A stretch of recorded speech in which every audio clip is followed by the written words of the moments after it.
Welcome to Navigating the Customer Experience. Want to improve your organization's customer service? Looking for insider tips to knock your customer socks off? Then you're in the right place.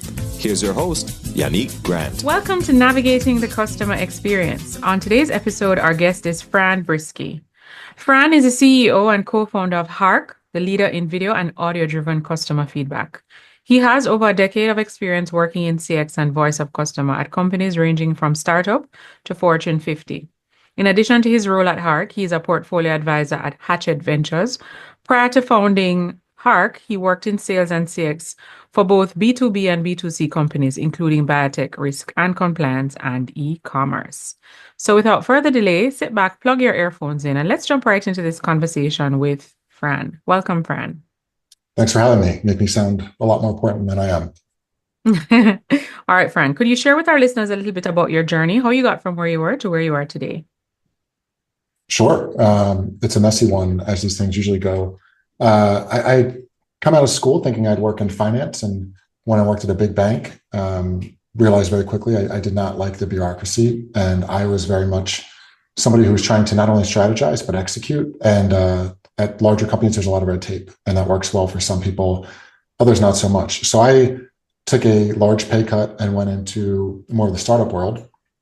And I realized really quickly, like that's where I belonged. My passion was to innovate really fast. I really enjoyed getting the peek behind the curtain toward upper management and seeing how things were done or decided or strategized. And I got a lot of great experience, went through a few up and down, a few exits, and ultimately landed in software, specifically because the feedback loops are so quick and you can innovate so fast.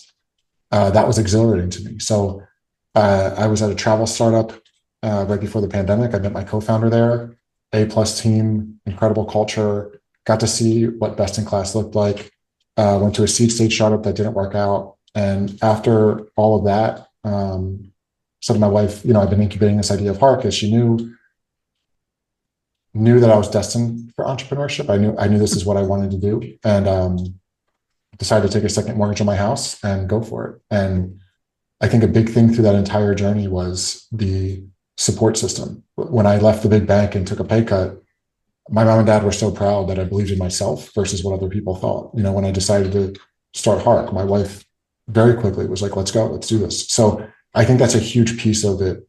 It's hard enough, the journey, and finding those around you that will support you through it is massive. Amazing. Okay. So can you tell us a little bit about Hark and what exactly do you do? I'd love to. Yeah. I mean, I started Hark with the idea that customer communication was changing very rapidly. As we saw on socials, Instagram, Snapchat, TikTok, and people loved sharing their stories, not only with their friends, but much more broadly, which was quite surprising. And when I went to get in touch with a brand, I was relegated to a forum or a question answer text survey. And it just felt so inauthentic. Felt like I was never actually heard. And I thought there was a new way to think about like really voice of customer. So we started Hark to see like, would people engage differently when they have intent to reach out to the brand? Would they enjoy a multimodal experience, audio, video, text, screen share? And we got a resounding yes. Like customers really loved the opportunity to add that context and feel heard. And then we took it to the next level and started to incorporate a whole new customer feedback insight solution, not only giving you trends and topics of what people are talking about, but sharing stories behind each one. Very often what I found is in voice of customer and customer feedback, data is shared often, but it falls flat and it's hard to get cross-departmental collaboration. So just like we love to consume on socials as consumers, how do we turn that into consumption for brands and for operators? And that's been unbelievably eye-opening because we impact feedback loops, we impact efficiency, but we also impact culture, right? Like that employee experience really starts to change, and it creates like a new bond between the brand and the consumer. So that's what we're up to at Hark. We're really trying to change how we think about voice of customer and customer feedback, and we have an entirely new spin on it. All right. Now, you spoke about voice of the customer in terms of what Hark does. I'd like for you to maybe give us a use case, an example. You don't need to call the customer's name, but Sure. just give us an example of how your company has helped to transform that, just based on your initial I guess, strategy in mind when you started Hark, how that has been able to materialize and what does it look like for that organization? Sure. There's two different examples I'll give. The first is when we started Hark, I remember vividly, we knew that this was a new communication method, but we weren't sure about, the efficiency gains through offering this. That was completely unknown, greenfield territory. So we had a few companies take a chance on us. And I remember when they first went through their business review, my co-founder and I spent a weekend going through all the data and really weren't sure what it would show. And the data was a resounding yes. When people can share their story and feel heard, and you can guide them through a bit of a journey, they're going to give you everything up front possible. And the reason why there's so much back and forth in email and chat, they don't know what to share. They're like, oh, my thing is damaged. Like, what do you need from me? And there's too much unnecessary back and forth. With us, it's like all in the moment. So that was very much eye-opening to us. The other part to that is we found we get about 30% more context per interaction. Like, people will talk more. They'll say, oh, I love your brand. I tried X, Y, and Z. Hey, this time, this is what happened. It's a little bit different so it changes, right? Like, sentiment is very different versus chatting with a bot and saying, my product is damaged. That was really eye-opening for us. On the back end, when we launched the insights part of the platform, the feedback loops, we found that we could often cut out an entire step. So if the customer experience team noticed, I'll give you one example. We have a beauty brand. They noticed that one of their pumps was defective. And instead of putting up a macro and saying, if you send in the pump, we'll replace it, create a great customer experience, we'll take care of you. They decided to share it with not only the product team, but the fulfillment team. And they realized the product wasn't defective. It was being filled inappropriately. So they were able to save tons of money and also ensure that their customers had a great experience by getting in front of that very quickly. Where before, they might have shared a product and product said, well, I don't really know. You have to go back and ask more to your customers. Oh, well, I don't really know which customers to ask. Do we even want to really bring that up? Like that's what we're solving for, and we see a lot. So that's more on the support side. Outside of support, we have an eyewear company that has like these NPS SWAT meetings. They take it so seriously, and they meet every 2 weeks. And since they brought on Hark, it's completely changed that whole narrative. Like, they used to go and dig the data this way and that way. Now they have it mapped out by customer cohort, but they can see what customers are saying, and they're finding ways to turn, their promoters, I guess, from an NPS perspective, into champions to help convert other customers, which is fascinating. Like, getting that brand loyalty out of your customer base is so interesting, and that never happened before Hark. So I guess those are a few examples for you. Great. Awesome. Thank you so much for sharing. Yeah. Now, Fran, can you also share with us what's the one online resource, tool, website, or application that you absolutely can't live without in your business? Yeah. I hate to say this, but it's ChatGPT. I mean, what I can do with AI from a brainstorming perspective, it can change who it is all the time, from a marketing consultant to a business operations consultant to, a product leader. It's amazing. And it really, really helps me. One of the challenges as a founder is like, you're always ideating and you're thinking like, how can we make this better? How can we create efficiency? What's going wrong here? And now I have somebody on demand to do that with all the time. And that person is usually a lot smarter than I am.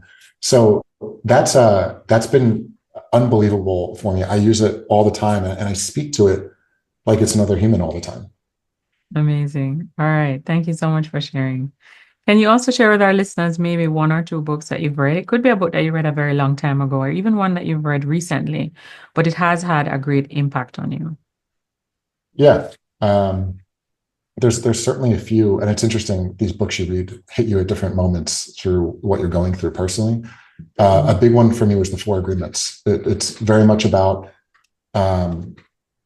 sometimes we think everybody else in life cares about us, and they really don't. Like, they're so infatuated with their own lives, and it really helps you center and lean into yourself a little bit more and get really, really in tune with what drives you. I'm a big believer that happiness comes from within. It's not about buying things or doing things in that regard. I think it's like really understanding what drives you. And when you're happy with yourself, then you're sort of untouchable. And that book was like the first lens I had toward that. All right, perfect. So we'll have the link to that book in the show notes of this episode for our listeners to tap into that awesome resource. Can you also share with our listeners, what's the one thing that's going on in your life right now? Something that you're really excited about, either something you're working on to develop yourself or your people? Yeah, I mean, I think everybody is just very excited with how fast things we've done for so long are changing every single week. We just got off a lunch and learn call talking with our development team about what we can do with AI and like how we can change testing and shipping product and um, ensuring we can move faster while also being smart about it. Mm-hmm. I just think we're like at such a sort of like renaissance period around all of this. And it's very interesting to watch people sort of adapt or die. What's fun for us is there's a lot of obvious paths you can go with adding AI into your product, and we usually put a lot of thought into that and take a path less traveled. So that's been really fun for us, ensuring that we stay different, but we're top of mind. The other thing personally is I've got 3 kids under 6, and watching them all like start to become like little people is really fun. So I'm like seeing a lot of change all the time in all aspects of my life, and it's great. Mhm. All right. That kind of dovetails nicely into my next question. So I know you said you ended up into entrepreneurship not as a planned career move, and you got a lot of support. And entrepreneurship can be a hard journey because you literally have to be constantly thinking about, how do you stay relevant? What's the next thing? Recruiting the right people, ensuring you have the right talent on board, and just getting everything working in accordance on a continual basis. How do you stay motivated every day? What are some things that you do to keep yourself motivated, especially during periods where you may have a lull? Yeah. But to your point, it's hard. There's a lot going on. I think if you're solving a problem that you're deeply passionate about, that sort of comes. But I mean, it's not like every day I wake up out of bed and I jump up to the ceiling to say I'm changing how feedback is handled. Uh, I think it's something that compounds over time, right? Like I don't like do something every morning that all of a sudden flips a switch in my head that I'm going to be motivated. It's like I know I've got a big week and I'm going to say no to some things over the weekend so that I can focus on my sleep and what I'm eating and how I'm prepping for that, so that my mental space is there and I'm not feeling rushed through it. I think it's things like separating space where like you can go focus on, like every morning now I do my workout and I do things like that, or I do have time with my kids right after work and putting them to bed, and I've learned to enjoy that versus rush through it and get back to work. So I think staying motivated is just like really understanding again yourself and giving yourself the capacity that it's okay to switch mindset here and there. Like you don't have to be in front of your laptop 24/7. Otherwise, you sort of burn out. The other thing is I've worked with a coach, which has been unbelievably helpful. Not only for like running the business, it's very hard, and it's nice to have somebody to spar with on some things who's been through a lot, but also for like mental clarity. I think getting into meditation and getting into things that help me specifically has been unbelievable. So it helps me be more present in the moment that I'm in. All right. Thank you so much for sharing, Fran. Now, our listeners would have tapped into this episode and they're quite intrigued with you as well as your journey and your company, Hark. If they would like to connect with you online, where is the best place that they can find you online? I think LinkedIn. I'm pretty active on LinkedIn. We can definitely drop a link to my page, or you can find me through the Hark LinkedIn page. But you can always DM me. They're always open, and I'd love to help. Perfect. All right. Now, before we wrap our episodes up, we always like to ask our guests, do you have a quote or a saying that during times of adversity or challenge, you'll tend to revert to this quote? If for any reason you get derailed or you get off track, the quote kind of helps to get you back on track. I have a few things I've cycled through, but one that's been constant is my mom. My whole life has said this isn't a dress rehearsal. This life, and that always really helps me because again, going into entrepreneurship, there's definitely a path less traveled, and that really helps me. We have one chance to be here, and every day things could change. So, All right. Perfect. Well, thank you so much, Fran, for taking time out of your very busy schedule to jump on our podcast, share the insights that you've gained as an entrepreneur, as well as about your company, Hark, all of the wonderful things that you're doing in the space of AI and providing feedback and, just really tapping into things that customers may not have had access to before and trying to, as you mentioned, travel the path less traveled, but doing it in a very unconventional way, but the memorable way that your customers will want to come back again and again to do business with you and tell their friends and family. So I think it was a great conversation. I just want to say thank you so much. Thank you. I appreciate you having me, and a lot of fun to be here. Thanks. Awesome. Just want to remind our listeners that you can join our private Facebook group, Navigating the Customer Experience Community, and feel free to follow us on X at NavigatingCX. Until next time, I'm your host, Yannick Grant. Thanks for listening. For more awesome resources to take your customer service game to another level, head over to navigatingthecustomerexperience.com. See you next time.